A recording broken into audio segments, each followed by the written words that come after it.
Thank you everybody for joining us to another one of our very interesting Inspired Insights conversations. And I think our topic today, like we just said, is how do we ditch the drama in all aspects of life and relationships? Yeah, like we just said, it's World Kindness Day, so we're better than to start by ditching that and spread a little love and kindness in the world. So Veronique, thank you so much for joining us again. And we're looking forward to this session. So take it away. Awesome. Can I share my screen? Oh, it says disabled. We just need to. I have no idea how to Hello, do that. Janine. She's joining us again.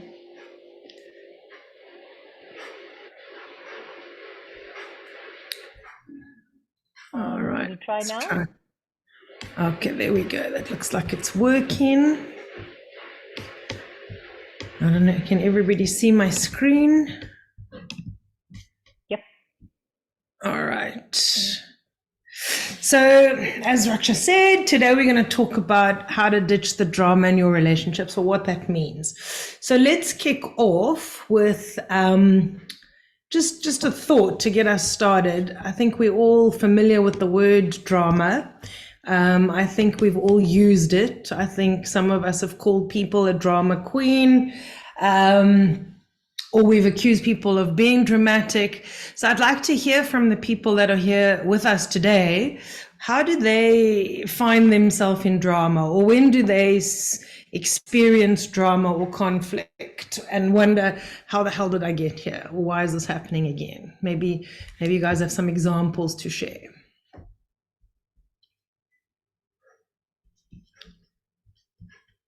Who would like to go?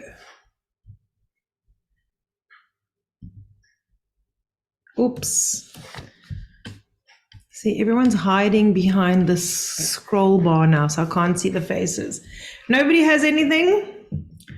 Raksha, maybe you do?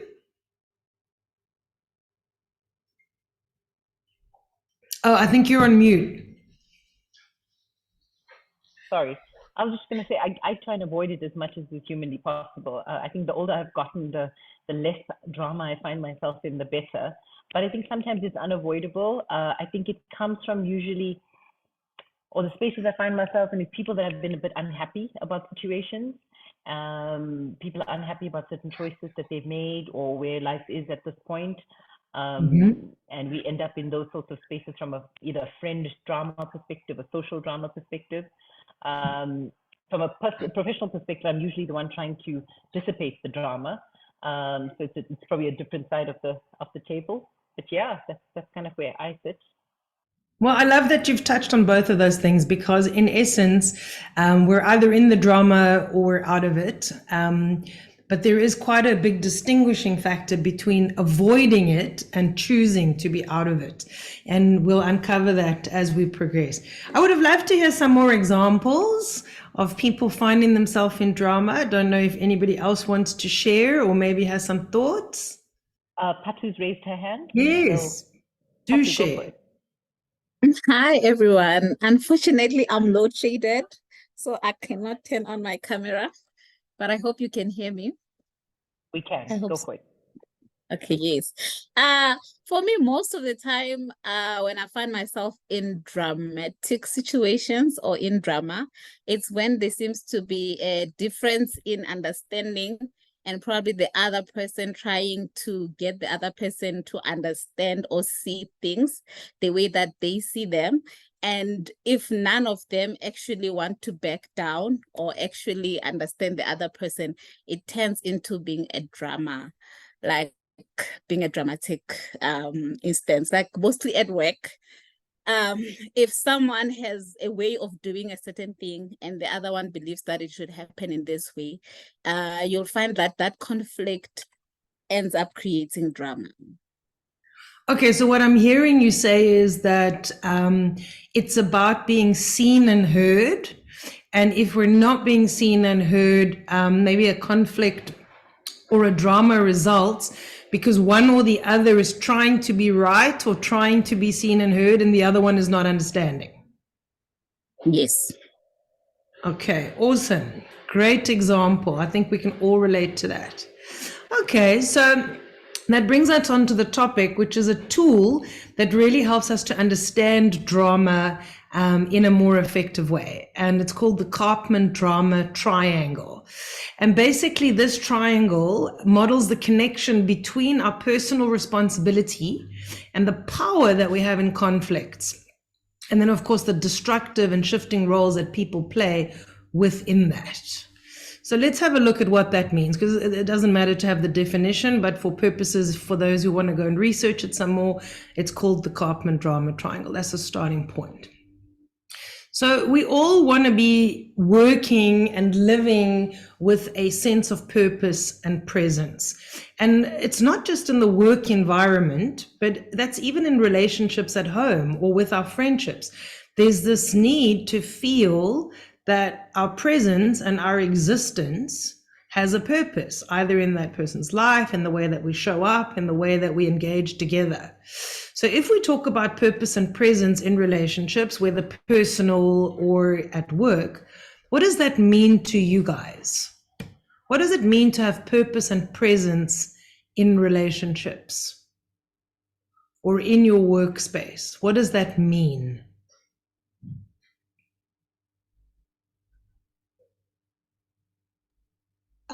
From my side, Tiara here, but from my side, it's all about, we need to understand, why am I here first?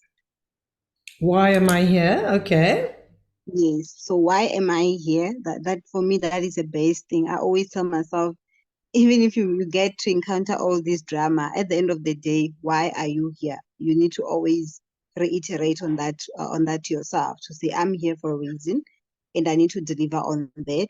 There might be drama, and then there might be other issues, but I need to make sure that I deal with that, because I exist for a purpose, and I'm in this role for a purpose, and I need to make sure that I stand out in that role. And sometimes you're also there to guide someone and help her or him to get to the right path.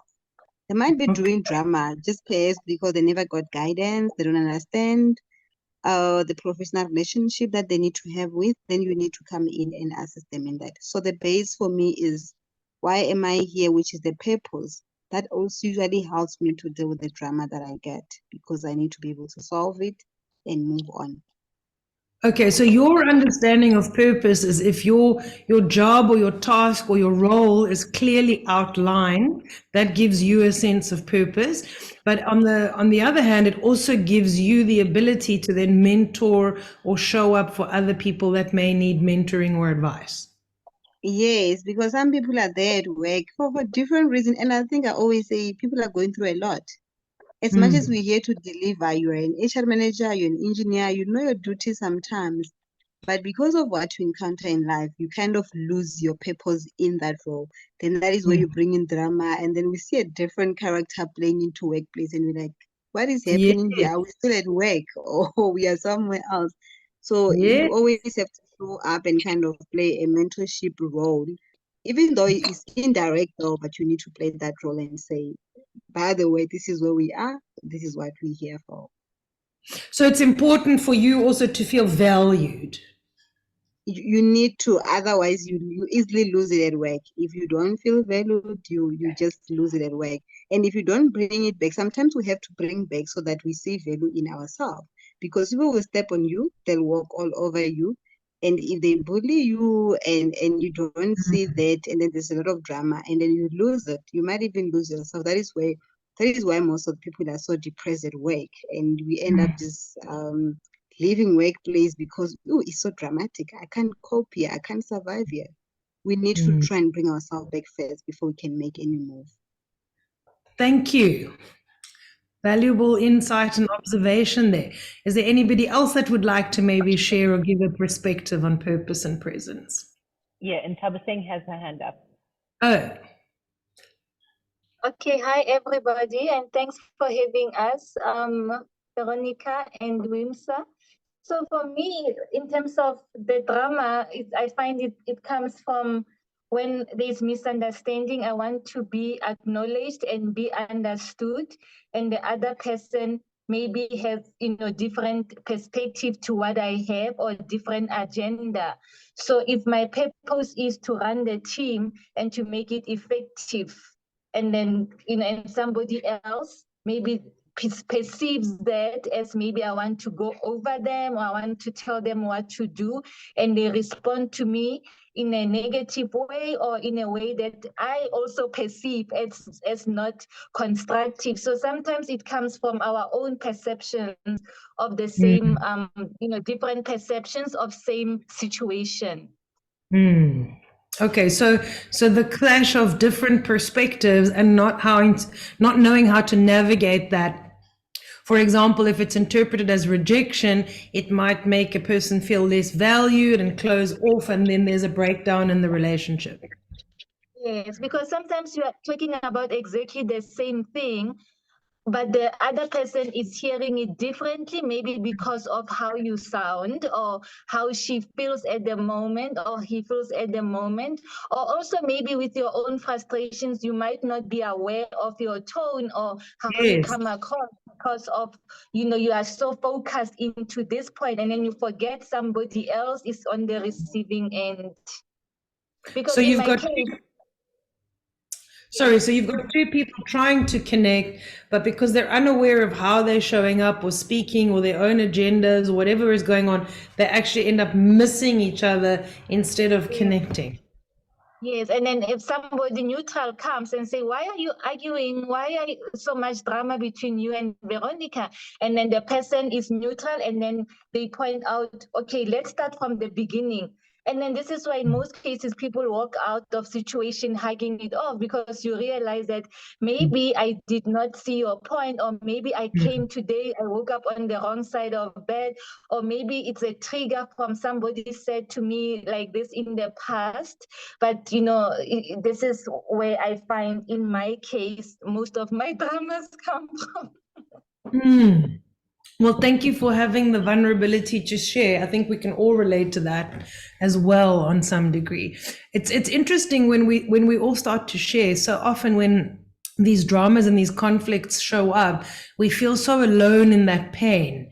But in forums like this, when we actually share these sort of things, we realize that we're actually not alone, that we all seem to share a lot of the common things. Okay, so purpose and presence seems to come down to value. So being seen and heard for who I am, and feeling safe and free to be so. And when I can be safe to be who I am, and I can add value to myself and the world around, or to others, then it gives me a sense of purpose.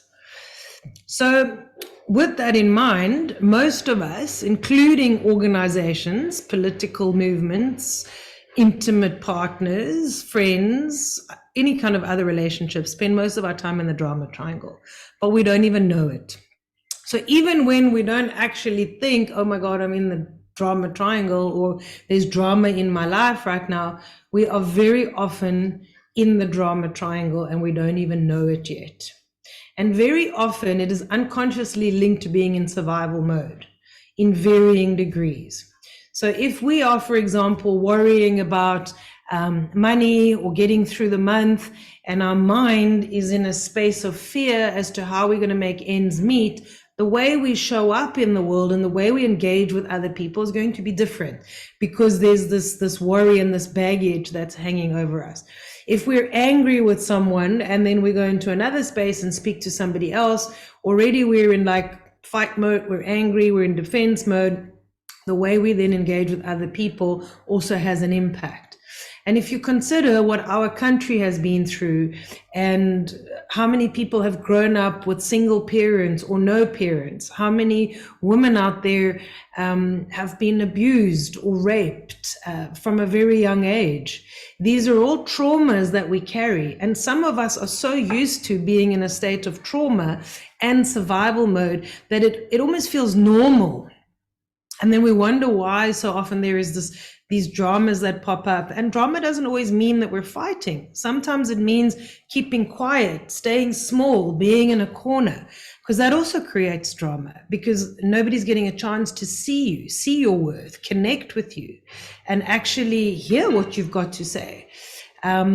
So all of these past experiences in terms of trauma and survival mode really have an impact on how we show up in our relationships, because it's an attempt to protect ourselves.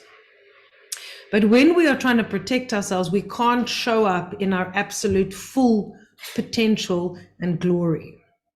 So drama, most of the time, is underpinned by these 4 strategies. Let's call them survival strategies: blaming, complaining, defensiveness, and a want to be right. I think we all know the definition. We all know English and we all know the definition. And a lot of us will say, well, I don't blame, I don't complain, I don't get defensive, I don't always want to be right. But if we actually take a really, really genuine look at ourselves and think about ourselves during the day, we often sneak into one or all of these almost on a daily basis. And it can sneak in very subtle ways. Like, for example, you get home, you drop your suitcase, everything falls out, and as you're trying to pack stuff back up, you bump your toe, and your mind goes, "You stupid idiot." Can you see that there is a shaming and a blaming taking place there? Now, if we're doing that to ourselves, we are also likely to do that to other people. If you look at politics, I don't need to give you examples of politics. Pick a political party and we can spend the next 2 hours just talking about that, right? So whenever there is a finger being pointed, we are blaming.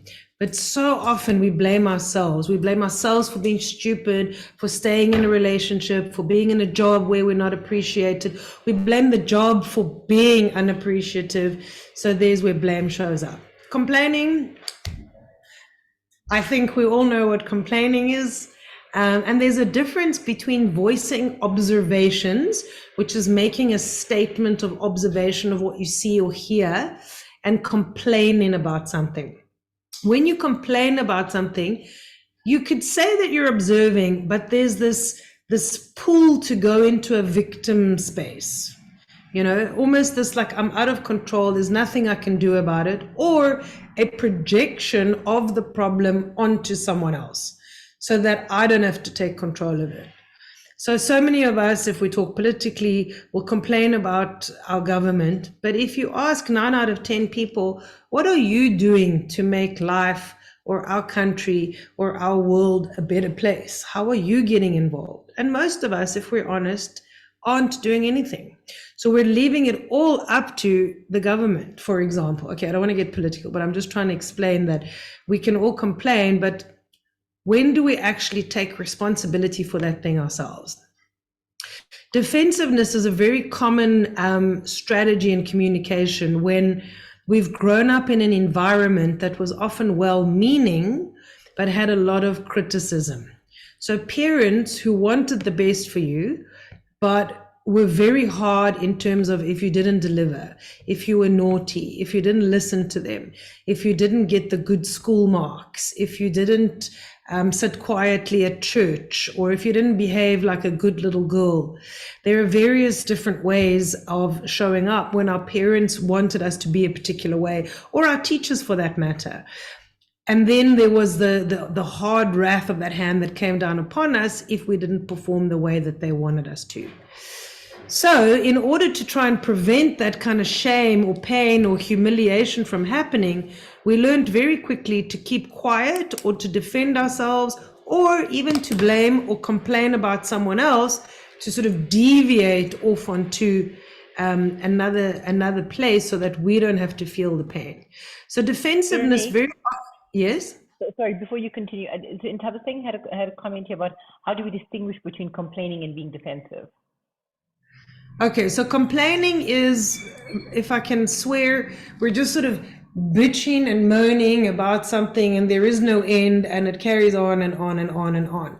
Whereas defensiveness is trying to go, no, what you're saying to me is wrong and I'm going to try and change your mind about that because you've got it wrong and I'm going to defend my case and you can't put your blame or your complaint onto me. I'm going to push it back. Make sense?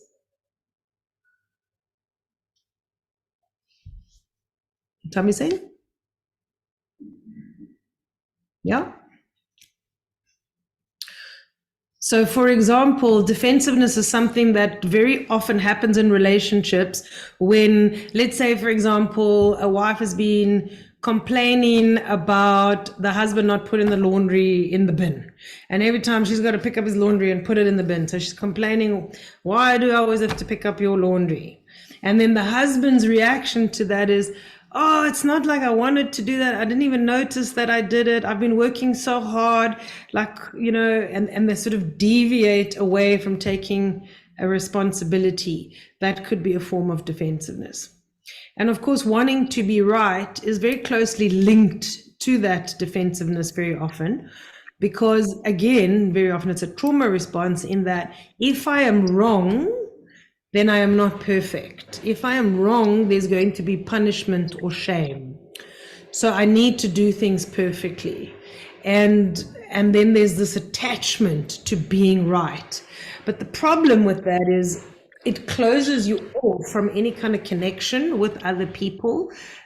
Because if I am so in my bubble of this is how it must be, then there's no space for evolution or growth, because I'm not open and willing to hear somebody else's perspective or point of view. And I think one of the ladies was given an example of that earlier, which comes down to wanting to be right.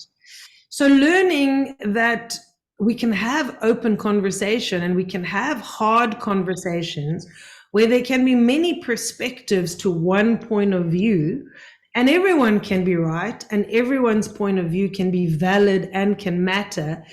Then when we all understand that from each other, we can find a new way of being that accommodates all of that, because we are more open to listening when we feel understood. If we feel heard and understood, we will be open to other perspectives. But if we feel dismissed and shut down and told, no, you are wrong, we're not going to want to hear other people's perspectives or points of views. Make sense? Does anyone want to add? Or I'm hearing a voice. Yes, it makes sense, Veronica. Thank you. Because in most cases, you get asked a question, and you explain. Somebody says, but you are being on defensive now, and you feel like maybe there's a line between, you know, stating your point without defense, but at that time you just want to have your point here, you know, across. But like you said, it could be coming from maybe not, you know, wanting to feel, you know, you are wrong, or there's consequences for such. If you are being honest and say, yes, I'm wrong, then it comes back again to haunt you. So I get it. Right. And sometimes it doesn't mean having to say that I'm wrong. Sometimes it means having to show the person, I'm hearing where you're coming from. I'm hearing your perspective. I understand what you're saying. And when they feel seen and heard, at that point you can go, so now that I've understood where you were coming from, I have a different point of view, or I had a different experience. And you'll find that they are more likely to listen to you and be open to hearing you, than when you would go, no, that's not what happened. This is how it happened. Because then we start to create a barrier between us. So that is the thing that underpins drama the most, is blaming, complaining, defensiveness, and wanting to be right. And the reason why I put that right up front here is because if we all want to get out of the drama in our lives, we need to become aware of the things that contribute to drama. So the first little bit of awareness for you guys to maybe note down is to go, when I find myself blaming, complaining, getting defensive, or wanting to be right, drama is at play. The chaos is potentially going to happen. Okay, and this drama is almost certainly underpinned by fear.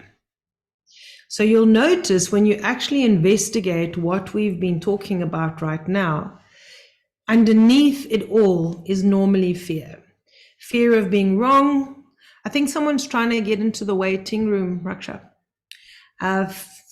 Fear of being wrong, fear of being rejected, fear of not impressing our boss, fear of letting down our partner, fear of failing, fear of not being good enough, fear of being found out, like imposter syndrome. Underneath the drama, or those skills and strategies that people use to try and be right, is fear. And you can see how fear, as I was saying earlier, is very much linked to being in a trauma or a survival state of mind.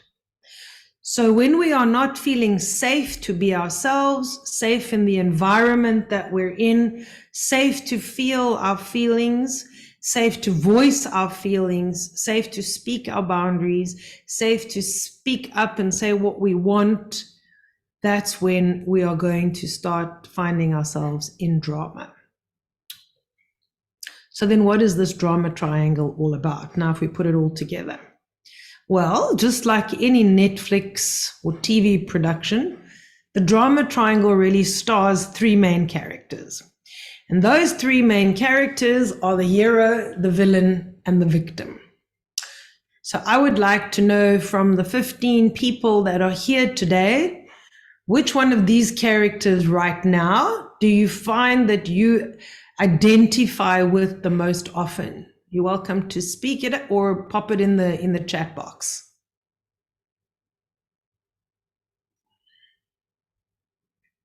It's like a trick question. So let's see how many heroes there are, how many villains, and how many victims. I feel Which like one?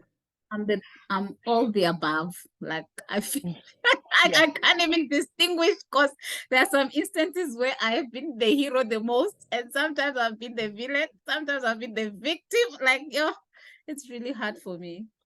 I love that you said that. That's very honest. Thank you. It was brave to voice that. We do tend to have one that. Oh, okay, no, it's fine.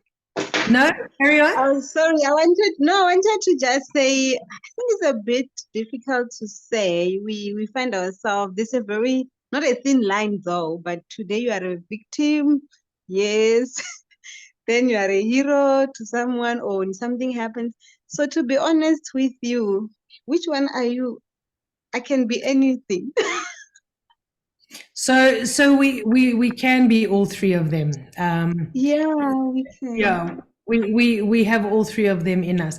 We do tend to, however, to skew towards one more than the others, but we do have all three of them, and it's important to be aware of them.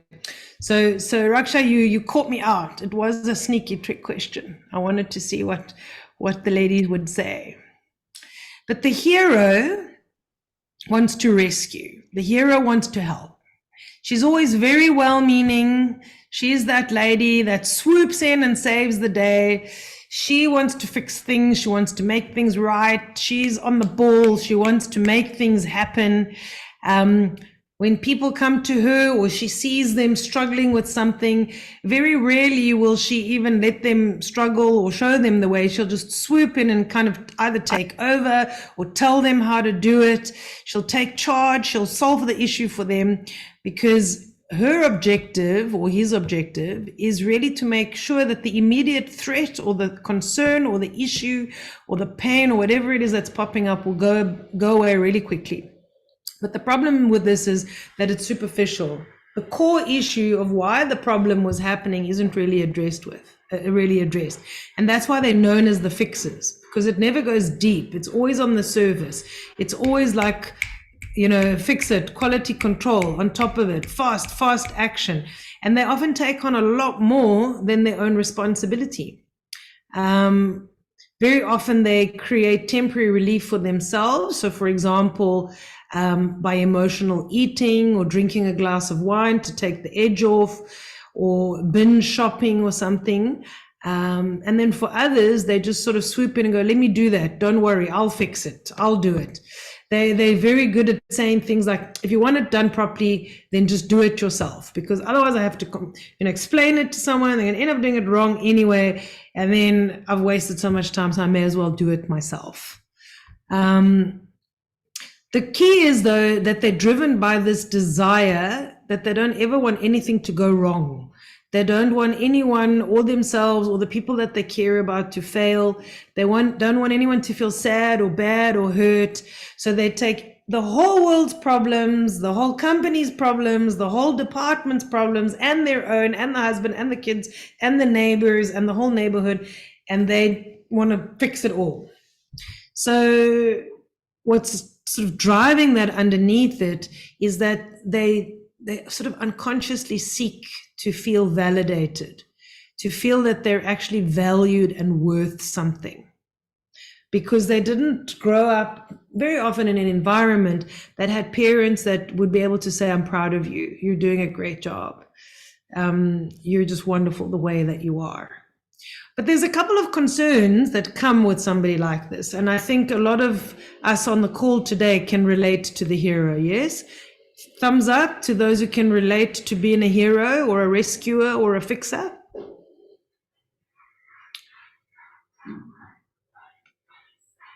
One, only one I can see. I can't see everybody. It looks like there's only one thumbs up. So only one hero or fixer. Maybe people are on the phone, they can't thumbs up. All right, but what are some of the risks? I've been a hero. I like it. Okay, so we've got a few heroes on here. You say you like it. What does that mean? The thing is, okay, not like perhaps, it usually comes and people say, no, you like protecting this, you like doing things on other people's behalf, you like saving people. And I don't think sometimes I do it because it just comes through. I don't think I stand and say, oh, she did this, I want to fix the crown. So at some stage it's more of fixing the crown, and then you become a hero. At some stage it's about you want to retain the departmental or your section, you want to retain your section statue to say, this is my department, I want to make sure that everything runs smoothly. In you motivating or coaching the juniors, but you still maintain that thing of being a hero because you want to maintain a certain standard. So I've been several times where I'm told, you just did that. Yeah. So the word you use there is you were coaching, and you'll see that a true hero means to coach, but doesn't often. They tend to step in and just do the project or tell people what to do instead of coaching them. So there is a distinction, and you'll see as we go along. But what are some of the dangers that you can see with being a hero and taking on all of this responsibility and fixing all of these people and everything around you and swooping in? People don't learn. I'm facing the same issue right now. Like you struggle because you're trying to fix something for the sake of, I've got a report now and it must be at my standard, so I'm going to fix it and do those.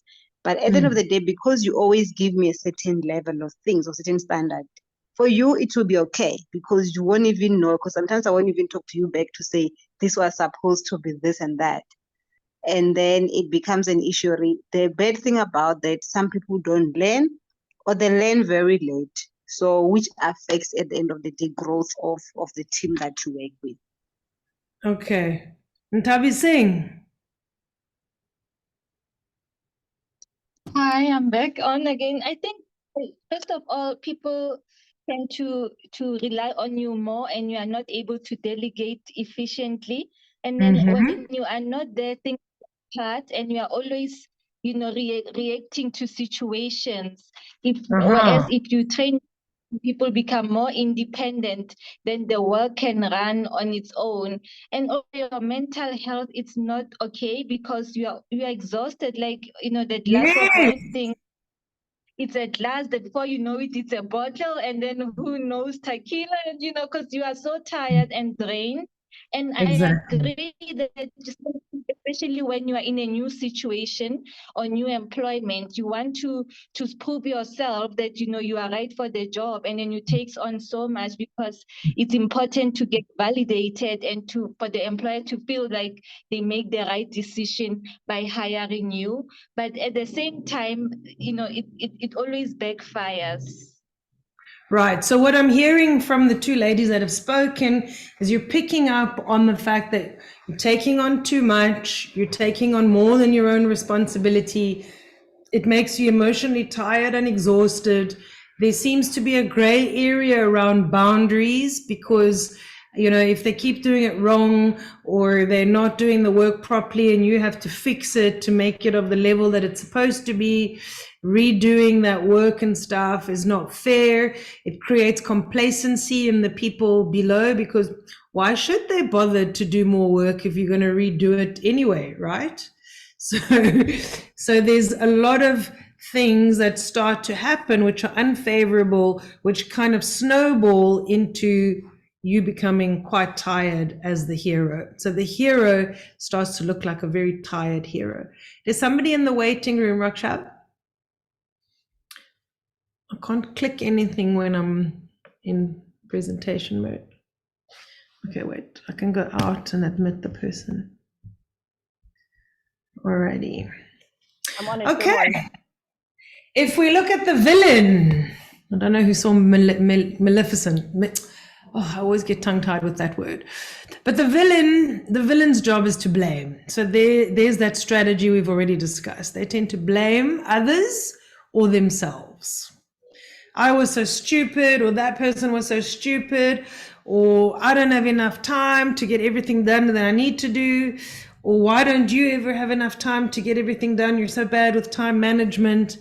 So, you know, why did I lend my stuff to Henry? I should have known better because he now ended up breaking it or not giving it back, and so forth and so forth. So the villain tends to come across as the monster, the person who's angry, the one who's attacking and blaming and pointing fingers. Very often that person can also be the loose cannon or that curveball, that person in the office that we're all a bit scared of because you don't know at which point, when are they going to explode, or do they like me today, or are they going to be angry with me today? So very often also when one shifts blame from oneself onto somebody else, then they also get perceived to be the villain because immediately you're hurting someone and then that person becomes the bad guy because now you're pointing a finger at someone else. So villains tend to dissociate from responsibility by projecting shame, ridicule, fault, criticism, condemning onto somebody else so that they don't have to deal with it. Okay, and the thing with this, just like the hero, actually, it completely disempowers the person that they're talking to. So if you go in as a hero or a fixer, you disempower the person that you're talking to because that you're saying to that person, you don't actually know what you're doing. I'm going to do it for you, even though it's probably in a gentle, kind way. But the villain will say, you don't know what you're doing, let me just do it, and make it quite obvious in that way. So a villain unconsciously hides behind a lot of anger and fear. They very often show up as the perfectionist. It's that boss for whom nothing is ever good enough. It's that mom for whom nothing is ever good enough. It's that person who you're afraid of because if you show them something or do something for them or give them a gift, that friend you give a gift to, and there's always a snarky comment or a bit of an angry force that comes back that gives you that feeling like nothing is good enough. And the problem with this is that they tend to pass the buck, and they avoid imperfection at any opportunity, because if you're imperfect or if you're out of control, then there's that feeling where you're destabilized. So they put so much pressure on themselves to always be in control, to always make everything absolutely perfect, and expect the same of everyone around them as well. Can you guys relate to the villain at times, or have you worked with such a person or been in a relationship with such a person? And what are possible consequences of dealing with a villain?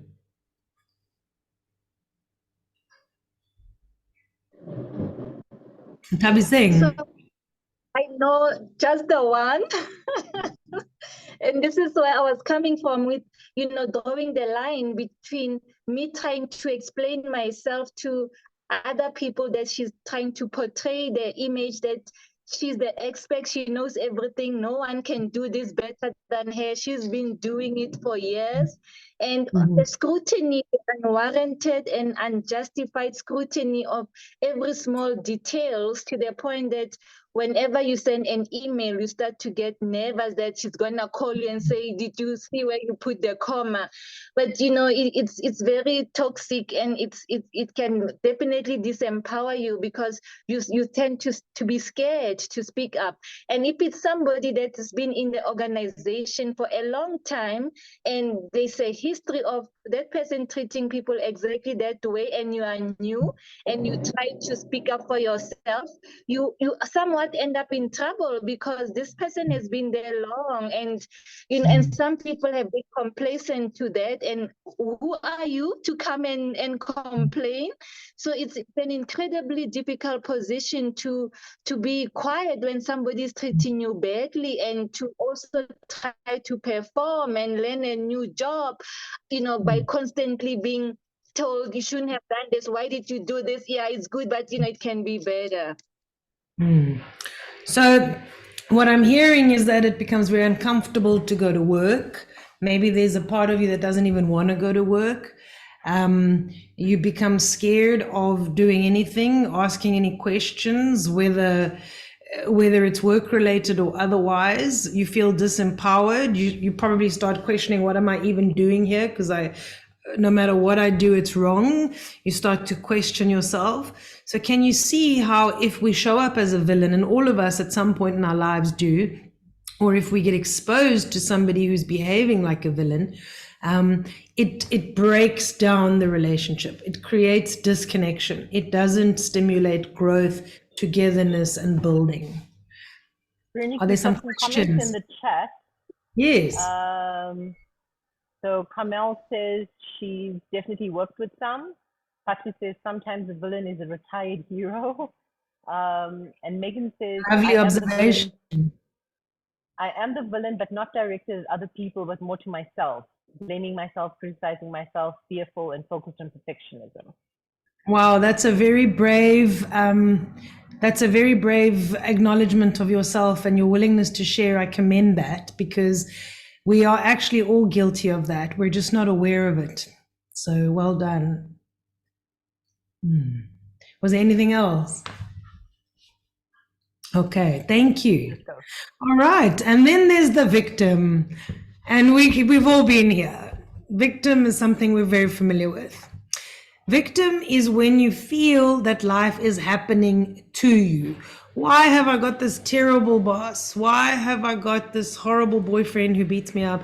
Why is my life so terrible? Why don't I ever have enough money? Why do I get a salary and then by tomorrow it's already out of my bank? There's this feeling of no matter what I do, nothing just seems to work out. Everything is just going wrong for me. It's like life is happening to me. I have no power. I have no control. I'm so stuck. And that can also be in your not only with your relationship at work or with your family, but even your body. Why is my body sick? Why am I overweight? Why am I so unfit?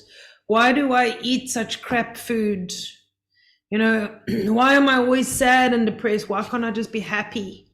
You know, why am I so stupid? I always got average marks at school, so why am I so stupid? Why did I have to be stupid? The weather, oh God, now it's raining, now it's too hot, now it's too cold.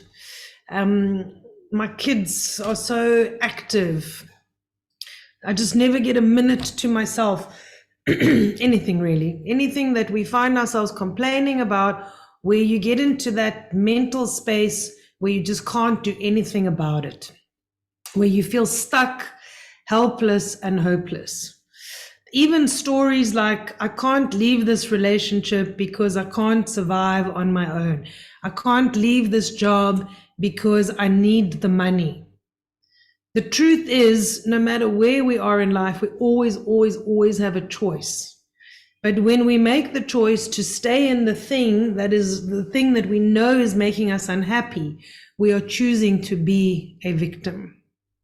We're choosing to be a victim. And very often people do that, and there's no judgment here, because it's familiar. It's actually a lot harder to step into a choice that we don't know anything about. So very often we may be in a situation, a relationship, a space that we really don't like, and we can list out everything we don't like about it, but we tend to stay in it because weirdly it's familiar and it's safe in that familiarity.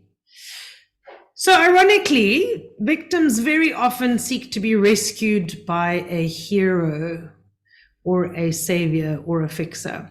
And those of you who are familiar with the concept of codependency or narcissism, very often you'll see that there is a hero-victim relationship happening that they fluctuate between.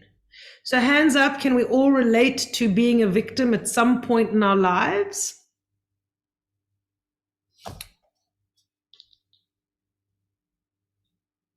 Thank you, Randy and Naomi. All right, so we've all been in this space. Anyone that says that they haven't, we all know is lying. But the key is, if we're aware of our victim space, because sometimes we need to have a little wallow, sometimes we want somebody to feel sorry for us, and sometimes that's okay. But when you're unconscious about it and you stay stuck in it, then it becomes destructive for yourself, for your relationships, and who wants to be around someone like that?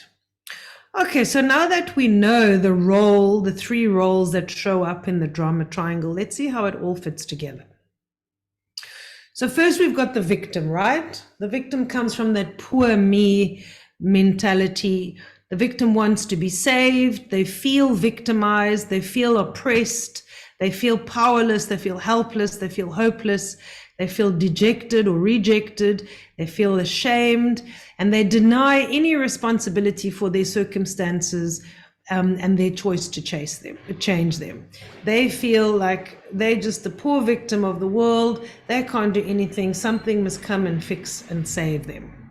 So naturally, if you're working with someone like that, a hero or a control freak that wants to make sure the department is run perfectly and they're doing their job right, that hero or that fixer or that rescuer or that enabler who has this need to save and make sure that everything is perfect and running smoothly will jump in, and this victim will be saved. Because they feel guilty if they're not rescuing. They feel guilty if they're not helping somebody in need. But they don't realize that by swooping in and taking over and taking control, they're also disempowering the victim, and they're actually enabling their victimhood or victim mentality. And it basically gives that victim permission to fail, which serves the victim, because then they go, you see, nothing ever works out for me. And the hero swoops in again and tries to fix and save. But sooner or later, one of them is going to become the villain.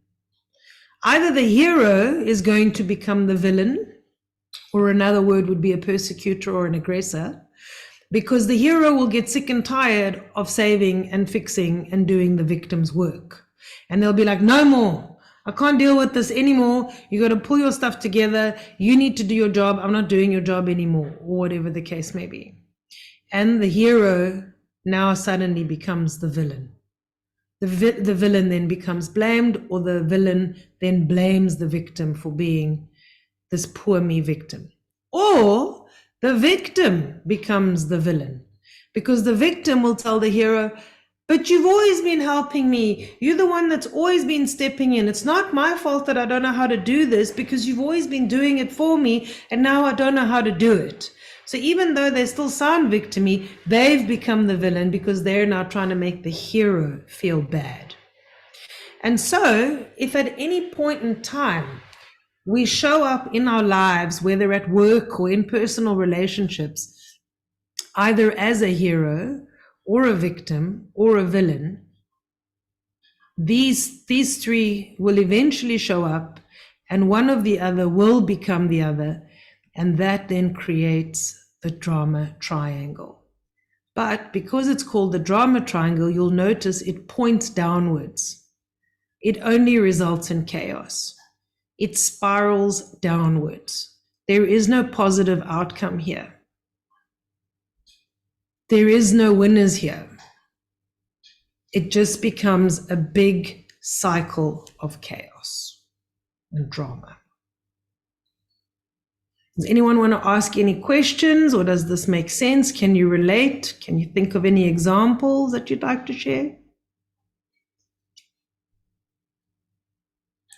Everyone's gone very quiet. Sorry, for me it's just the getting to learn that somewhere, somehow, one might become the other. And as much as you're trying to say, I'm a hero in this, I'm trying to save the other part of the whole big picture, but the very same person that you're trying to protect or not really showing that they must really improve might be in turn say to you, you are the cause behind this. So just for me, it's a lesson to say we must be very careful when we realize that we are vulnerable at this side of the triangle and we need to work on it. Thank you for saying that. Yes, because when we, at any point in time, if we just go, which role am I showing up as? Am I being a hero now? Am I being a fixer or a savior? Am I being an aggressor and blaming and criticizing right now? Or am I going into that powerless, oh, my life sucks, or I can't do anything, or I'm stuck kind of space? Let a little light bulb go on in your head and go, oh, I'm in the Kaufman drama triangle. I'm in the drama triangle. Sooner or later, the chaos is going to unfold. Randy, you have a question.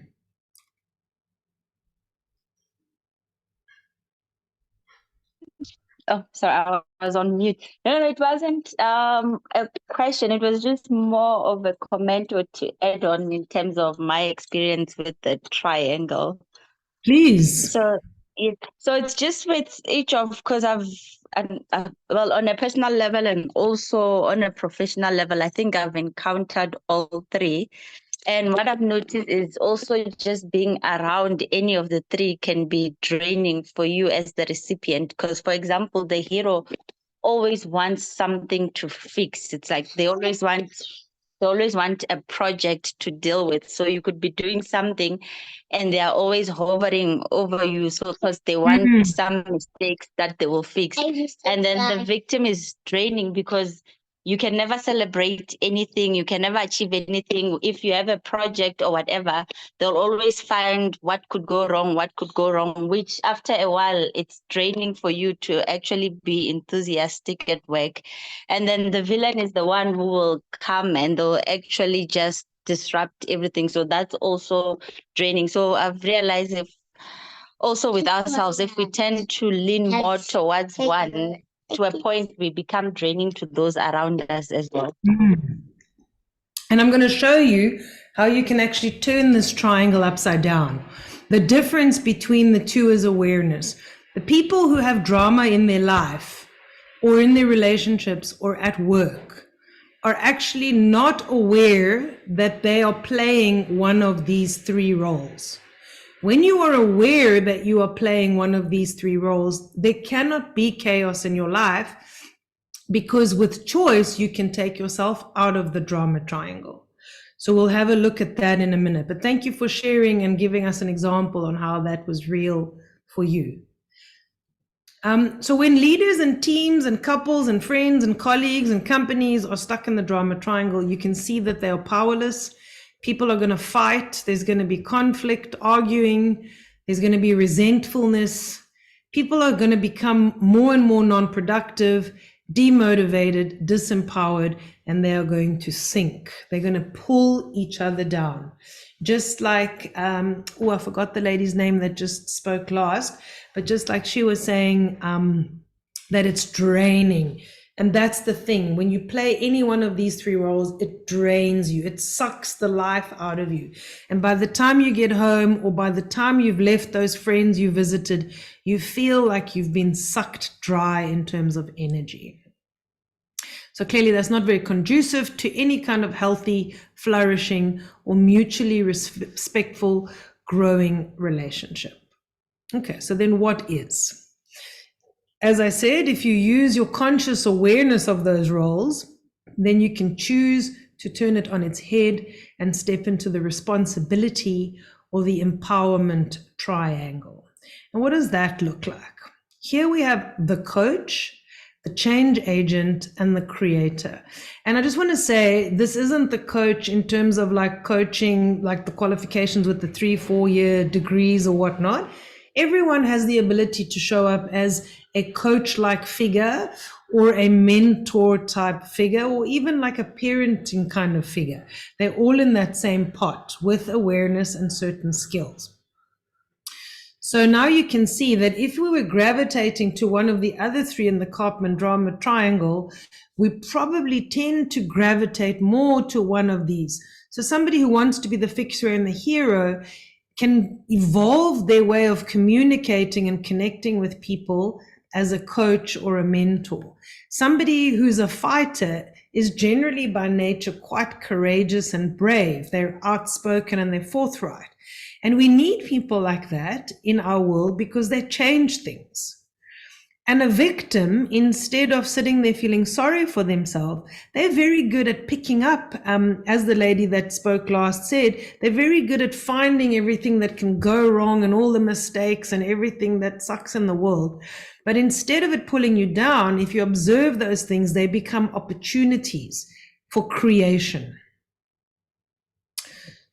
So the villain now becomes the change agent, and a change agent gets other people to see things differently.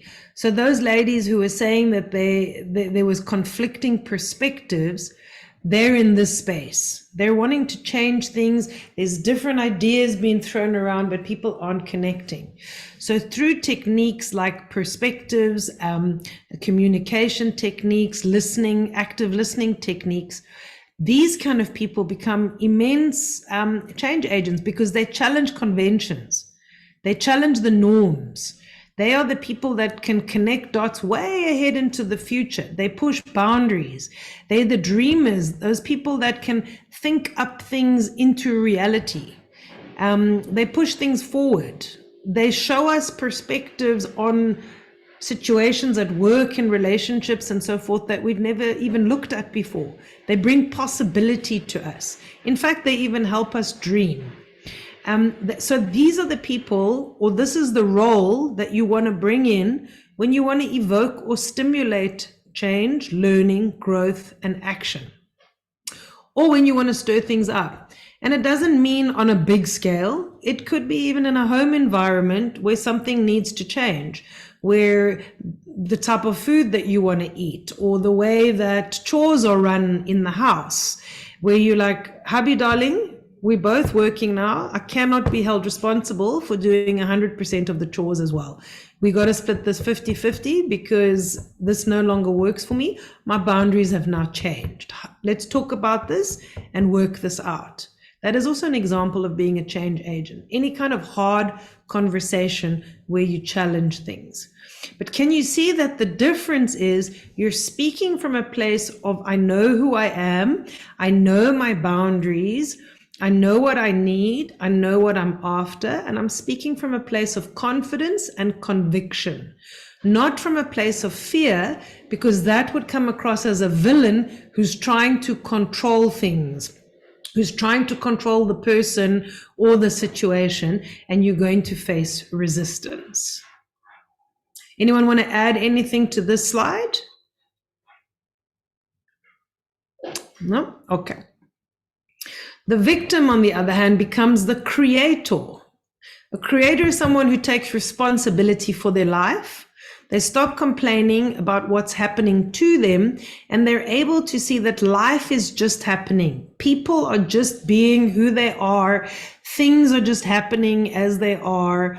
God is just running the show as he or she or it or whatever it is that we believe in is doing. And they're able to take it for what it is in this present moment and take the gift out of it. They ask themselves questions like, what can I do about this? What is within my control and what isn't? What help do I need? And how do I ask for that help? Or where do I get that help? Or what do I need to equip myself with to have the courage to ask for that help? What can I let go of that no longer serves me? What is this moment, this situation, this relationship, this ugly thing showing me that I can use to move forward and grow from? So when you're a creator, you realize that each present moment, no matter whether it's good or bad, is actually an opportunity that you choose. It's a choice of how you interact with it and how you show up or what you do with that moment. And that then puts you in a position to impact the outcome. At any moment in time, you have the choice of letting somebody upset you or walking away from that. The difference is your awareness of yourself and holding your own truth and your own power. And lastly, the hero becomes the coach or the mentor. And the coach never tries to fix anyone because he or she knows and understands that everyone is actually whole, capable, and complete, and that they can take charge of their own life or their position and their job, and that their destiny is theirs and not somebody else's job to swoop in and fix. They support and they offer help and they facilitate clarity. And they do this not by fixing the thing or telling the person what to do, but rather by asking questions, asking whether somebody needs support or help, asking whether, can I show you a different way of doing this that might work for you? Because in doing that, you're leaving the power with that person, and the person who you're helping or you're trying to fix is going to feel empowered and feel like they're doing it for themselves. They're going to feel like they're growing. And if they feel like they're growing, you're winning because they'll be motivated and they'll want to do more. And they get the feeling that they own their own actions, and that's why it's empowering. Coaches and mentors also see that mistakes are brave consequences to living life that results in learning and growth. Because when you live life, when you take action, you are destined to make mistakes. If you are not making mistakes, you're not living. You're being stuck behind. You're not growing, because we only grow from our mistakes, from where we come short, from where we can be pushed further.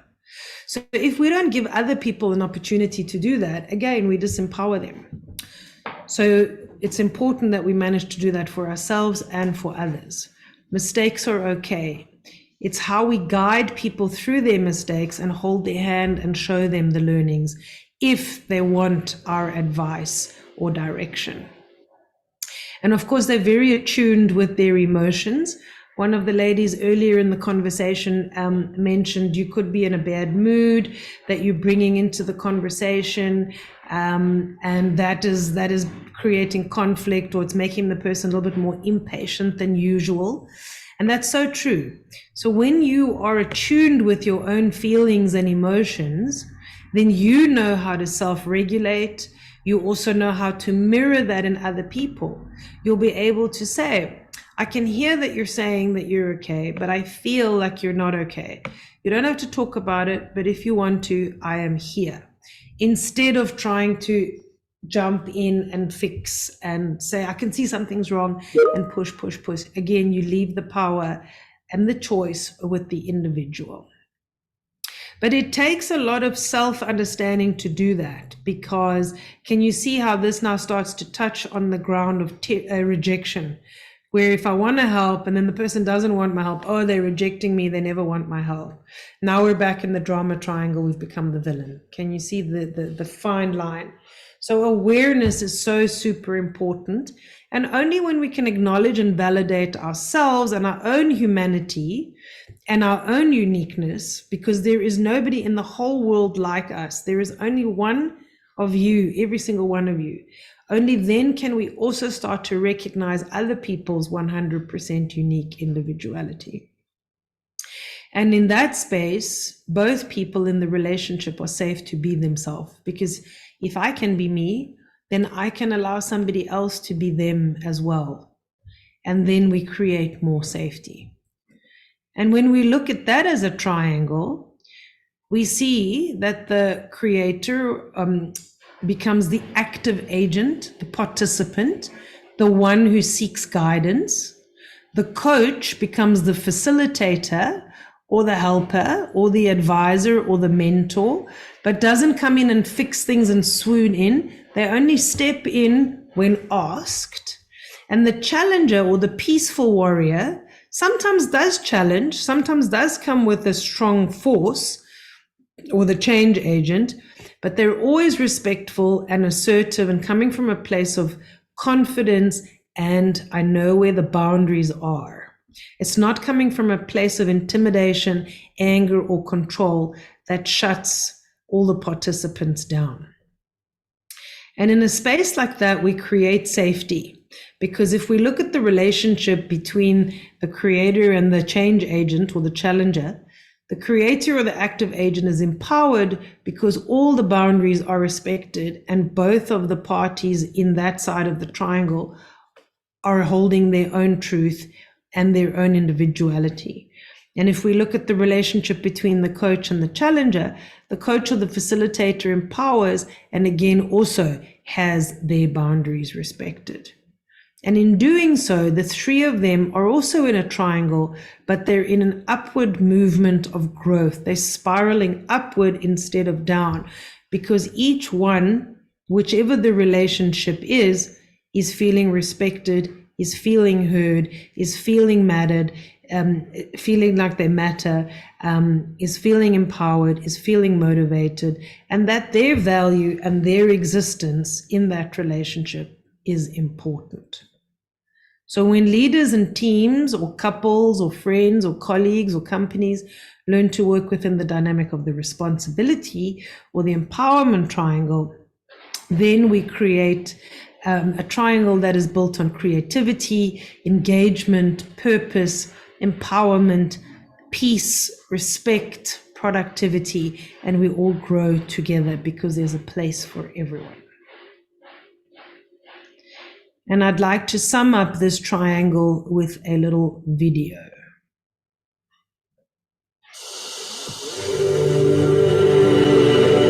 Here's to the crazy ones, the misfits, the rebels, the troublemakers, the round pegs in the square holes, the ones who see things differently. They're not fond of rules, and they have no respect for the status quo. You can quote them, disagree with them, glorify or vilify them. About the only thing you can't do is ignore them, because they change things. They push the human race forward. While some may see them as the crazy ones, we see genius. Because the people who are crazy enough to think they can change the world are the ones who do.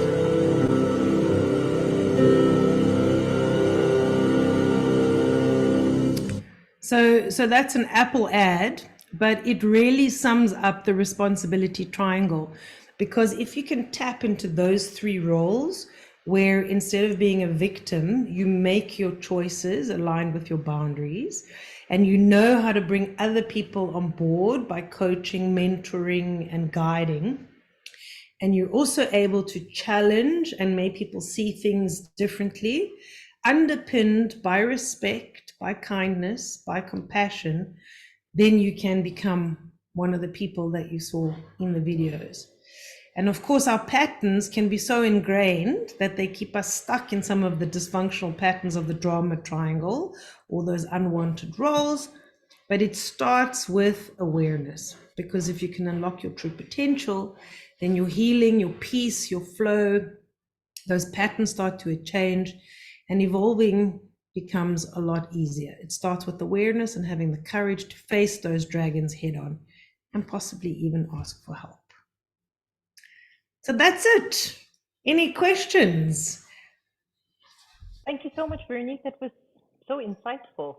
I think there's a lot for everyone to reflect on, and I'm sure we can take a lot of these back into our teams and into our personal and professional lives. So thank you. Ladies, anything else that anyone would like to ask? Anything else we want to share? Any major takeaways from this?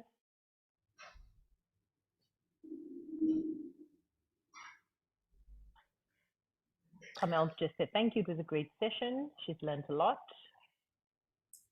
Thank you so much for such a great session. I'm glad you enjoyed it. Well, I learned a lot. I really learned a lot. Maybe before you drop, I wanted to know, are you going to share the slides? I just want to share it with my team. I took some notes, but I wanted to know if you'll be sharing the slides. I can share them with pleasure. I'll send them to Raksha and then she can forward it on to you. Is that fine? Or I can share it directly? Yes. I don't know what No, the it's problem- okay. It's okay. Thank you so much. I really learned a lot. There's a chair, there's a seat for everyone. We will also be sharing a recording of the session, Tiara. So Oh, if you want to maybe great. play that to your team, because I think that would also be very helpful and insightful. Yes. Thank you So so just much. look out Thank you. on LinkedIn. I think it should be up in the next day or two. Okay, no problem. Thank you so much. But Chetso's got a question for us. Yep, Satu, and I think 𝗓𝗏𝗂𝗂 was up as well. So yeah, go for it, ladies. Okay. For me, it's not a question. It's just an aha moment that I had while we were discussing the first triangle about the villain, the hero, and the victim. For me, I had to introspect myself, and I realized that because one of those exists when there is the other. I started to look at environments wherein I am the victim, and environments wherein I'm the hero, environments wherein I'm the villain. And I'm starting to connect that most of the times when I'm a victim, I'll make an example with my life. Like I'm a victim to a hero. Like at home, I tend to be a victim when I'm speaking to my dad, because I feel like he'll protect me, he'll sort of shield me, he'll sort of give me an ear of me being a victim. And then when it's at work, because of fear, I tend to be a villain because I don't want people to disrespect me. So it's like, so I'm just it and realizing things that possibly trigger me to be a certain type of person in different environments. And I think if I'm aware of those things, that's where it will help me to sort of navigate what kind of a person do I want to be, instead of being the victim or the villain or the hero in such environments. That is a great observation. And you can see that there's a fine line between the roles you're playing in the drama triangle, which actually pulls you down and sucks you, versus in the responsibility triangle where it builds you up. So if you have that awareness, it'll probably enrich your life quite immensely. Thank you for sharing that. Okay, so for me, it's just what you said about being aware of your emotions all the time.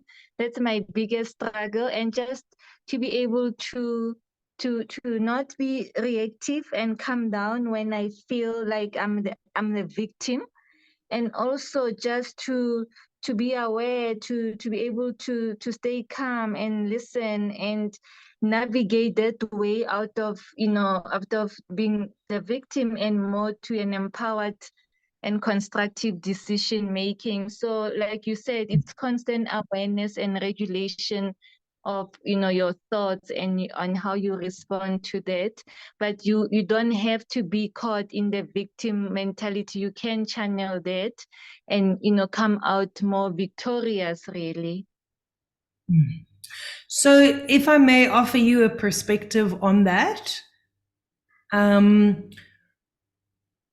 you mentioned that sometimes it's harder for you to get out of those emotions when they're happening. So theoretically, what I've shared with you all today is easy to grasp, right?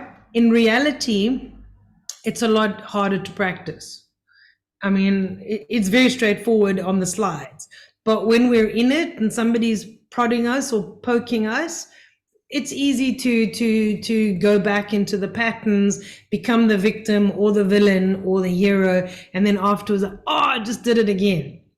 But if you're noticing that with those roles, there comes quite a lot of distinct emotions, that can also be a trauma response, because the mind and the body function very differently. So just because you understand something in the mind doesn't mean that the body has processed, for example, anger or grief or whatnot that's stored there. So even though you know it here, if a threat shows up or a person has a certain behavior that triggers your body will automatically respond. So off today's topic, but just something you might want to explore, or maybe something that we can have as a discussion on a different day. But somatic exercises are very good at helping that sort of thing heal. You might want to look into that, somatic exercises, or tapping, or EFT, or even dancing if you like dancing, but dancing like a kid, like this, where like no one's watching. Those kind of things are very good to help the body get rid of any stored trauma, which will help you with the managing of the Karpman drama triangle roles. Okay, thanks. And Veronica, before you go, where do we find you online? My details are on the 𝗬𝗄𝗃 site. I will also, if you want to take, are you at your computer or are you on the phone? On the phone. Okay, because what I can also do is on the last slide here, I think it's here, no, here. This is the next topic. We're going to be discussing the hero journey. Oh, which is so exciting. I'm looking forward to this one. But if you take a screen grab there's my telephone number. And my website details are on the 𝗬𝗄𝗃 page. Yeah. Okay. My number and email address is there. You can reach out to us if you want in 𝗓𝗏𝗃. We'll send it to you, or I'll pop you a message with Veronique's details. Wonderful. And Thank you so much. I would like to leave you guys with 2 questions based on today's topic. The first question is which triangle you choose to play in from now on, and which role will you be getting an Oscar for? Definitely food for thought there for everyone. I think Megan J had left a question or comment about, oh gosh, now to find it is a tough one. It's who do you want to be or who should you be kind of thing, which I guess ties into this as well. Who do you want to be or who should we aim to be? The important thing is to be aware of all of them, because in different times of our lives, we are going to show up as all of them. So we need to be aware of them so that we don't get stuck in them unconsciously. Because sometimes if somebody does you wrong or they step over your boundaries when you've said, this is important to me, you have to become a bit of a villain and say, no, this is not right. Because you have to put your foot down, and you are going to disappoint people.